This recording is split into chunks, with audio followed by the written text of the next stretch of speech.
Welcome to Washington on the Brazos. We're the birthplace of Texas right here. Of course, it was here in March of 1836 that we had 59 gentlemen meet in a general convention. In 17 days, they signed a Declaration of Independence from Mexico. They framed a constitution, elected officers for the new government that was created right here in Washington. Oh my gosh, wow.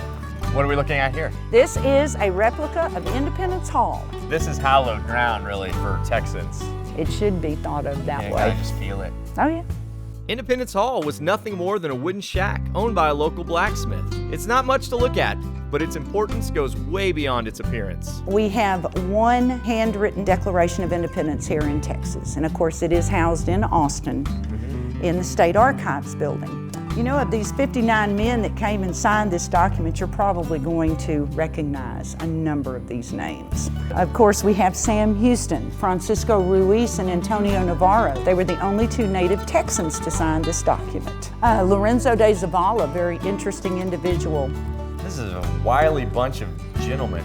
Oh, they were gentlemen. When Childress stood up and read this document in this convention, he basically read 15 grievances against the government of Mexico. He accuses Mexico of committing acts of piracy on the high seas. You have falsely imprisoned some of our citizens. Your government's unstable. Your president's a tyrant, and your treasury's broke. Well, wow. So they had good reason to come here and do what they did.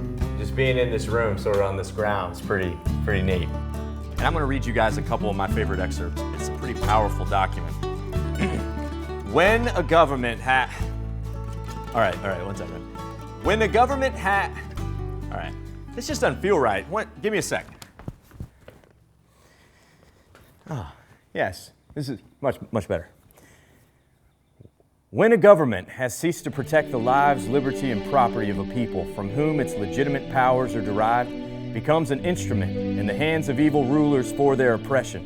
It is the inherent and inalienable rights of the people to abolish such government, to create another in its stead, and to secure their welfare and happiness. We, therefore, the delegates, with plenary powers of the people of Texas, in solemn convention assembled, appealing to a candid world for the necessities of our condition, do hereby resolve and declare that our political connection with the Mexican nation has forever ended, and that the people of Texas do now constitute a free, sovereign, and independent republic. Yeah, Washington on the Brazos is a pretty special place, and a good dose of inspiration to be bold, stand up for what you believe in, no matter the cost.